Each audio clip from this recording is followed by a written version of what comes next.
Hi, I'm Anna Jordan. I'm a playwright and a screenwriter, and I'm making this little vid about flow state, or being in the flow, which is something I've been thinking about a lot recently and sort of doing a bit of research about as something that I want to achieve more in my daily work, in my daily life, I guess. And so this video is just sharing with you what I found and maybe looking into how we can get more of the flow state into our work as writers or as artists. So what does it mean to be in the flow? I'm always quite wary of anything that suggests that you're either in or out of something, which is why I really don't like talking about writer's block, because I always think if you think of yourself as being blocked, and then that's a very binary state. You're either blocked or unblocked, and I think that can create tremendous pressure. But I think it's pretty. I think it's pretty clear that when you are in a state of flow, it's quite specific, and it's quite recognizable. And I think you are focused on the task in hand and what you're doing. You are enjoying it or feeling invigorated, at least. I mean, enjoying writing is always something that I kind of struggle with. It's when you feel you are completely focused in what you're doing, so you're not distracted, you are being productive, and often when you sort of come out of that flow state or something interrupts you or changes your sort of direction, you're like, oh wow, time has passed and I didn't really notice time passing at all. And of course, flow state is not just something for writers, it's for artists, for sportsmen, for, you know, all people in all different walks of life. So something that I've thought about for a long time, and I've realised is that I'm actually afraid of flow state. I'm afraid of going to that place, which feels very intense and quite chaotic for me. And so I feel like like so many things in my life, my daily writing is a pursuit of two opposites. It's a pursuit of the flow, and it's also fear of the flow. I wrote this silly little poem years ago that I think describes it really well. The fluttering mind, like a hesitant moth, flickers around the light bulb of an idea, unable to land for more than a moment for fear of getting burned. Let the moth land and allow his wings to burst into flames. Actually, then he won't have any wings. This could be a problem. So I think that describes quite well how I feel about going to that place. I think there's a lot of superstition tied up, sort of weird stuff under the surface. But I think my deepest kind of fear is probably that I just can't do it and that my work just isn't good enough.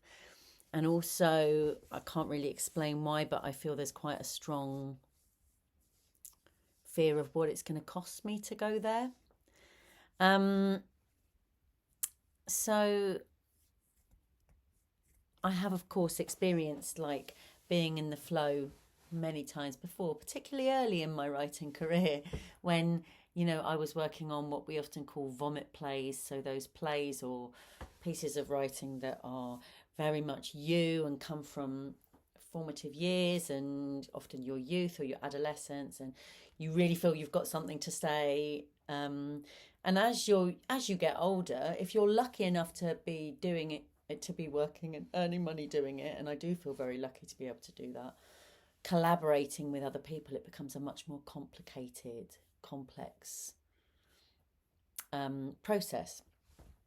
So I've sort of read and up a little bit about how to achieve more flow state, and I can't remember what all my references are. I'm pretty sure a lot of the stuff I've sort of thought about and read about comes from James Clear's Atomic Habits, which is a great book. It's got some really interesting stuff about habit forming and being in flow. And I think this is from that, but I'm not sure. So I've had this in my office for absolutely ages. It's a flow state there, and these are the things that define you. These are the things that you have to have present to be in flow state. 1, a defined task, so a task that has a beginning, a middle, and an end that is measurable. 2, something with meaning. It goes without saying. 3, monoflow. This is the tough one. So no distractions, just working on one thing. No phones, no social media. And lastly, at the edge of your abilities. So not something you find piss easy, like, something that's actually challenging. Now, all of these make complete sense to me. But what I've realised more and more as I'm trying to find more flow state in my work, is this first one, is what I'm not doing. It's the defined task. And when I first started writing in the early years, when I was writing, I never worked on more than one project at the same time. And now I think I'm actively working on 3 or 4, which actually is a reasonable amount, but I find often quite overwhelming. They're all at different stages, and the end product for all of them is this idea of the script being finished, or the show being finished, or the show being performed, or whatever. And because I'm at different stages with all of them, and some of them I'm incredibly early stages, that working towards an end point feels like pissing into a void or something. It's like, it's so far away, it's so big that it might as well be kind of abstract, if that makes sense. Something I've talked about a lot is about breaking your work, your creative work, down into small manageable tasks. And yet I'm not doing that. Or I am doing it, but I'm not doing it enough. And so that was a real eye-opener for me, this idea of defined tasks, because all of these other things I can manage. And literally all the advice, the great advice from writers that I really respect and love, is always about breaking it down into smaller parts, So that's really good advice, and I'm sort of utilising that as much as possible. There was also an article I read recently, which I want to mention, and I'll also put the link. What was it? I literally just Googled fear of the flow state and came up with this article by Taylor Foreman on Medium. And there's some really interesting stuff in there about fear of the flow state, which made me feel like seen. And actually, I'm not weird. Like, other people do have this as well. But there was a quote in there which I thought was really interesting, which is talking about when we do move away from focusing on one task, from monoflow, from a defined task, and when we allow these distractions, etc., to come in, human minds have a powerful ability to abstract away from the subject matter. The problem is that each abstraction is like a long fishing line. Too many of them will easily become a twisted knot that seems like it will never become undone. And I found that quite powerful when I read that, and quite sort of frightening, imagining my mind as a mass of fishing lines. But in this sort of strange, superstitious fear of setting the moth alight, there's something very alive there that feels like I need to tap into it, but I sort of move towards it, and then move back, and then move towards it and move back. So I'm working on trying to immerse myself fully um, in that energy. So this is pretty much an incomplete video because I'm not there yet, and I really hope to make a video too. But just to mention that I think what can be really useful is looking at other places in your life where you have flow.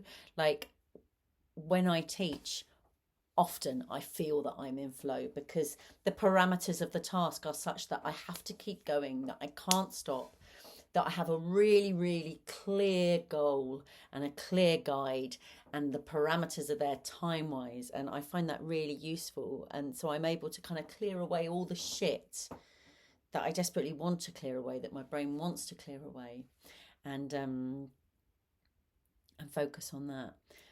I've even experienced it whilst running, and that took a long time of like training and building up my fitness and stuff to get to a point where I was like, wow, I'm running hard and I'm running fast and I'm running for a long time, and it's not hurting that much. This is insane. And I think that's kind of how I got into that.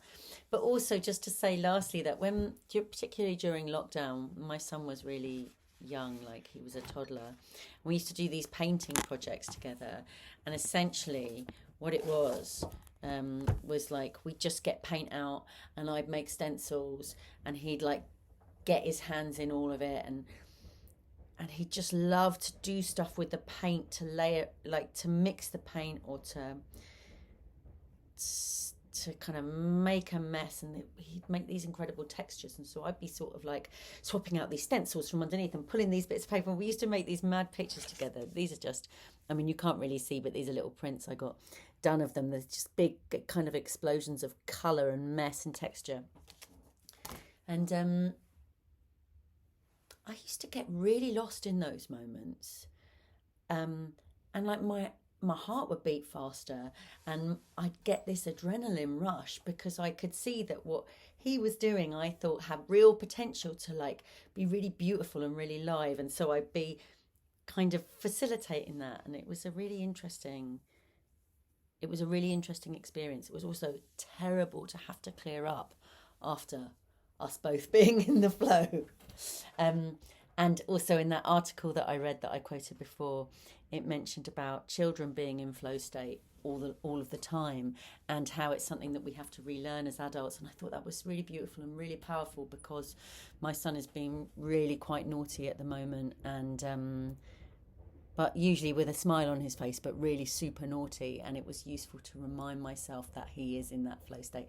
And in fact, actually, as my friend Cress and I walked the kids to school this morning, and our kids were running along the street making fart noises and being really naughty. We just said they're in their flow state. They're in their flow state. So that was quite fun. So anyway, my aim, this is a long video, sorry. My aim is to come back and update when I've started to find more flow in my life. I will post this below, and I'll post links to the articles that I mentioned. But yeah. I hope you managed to find some flow too. Bye.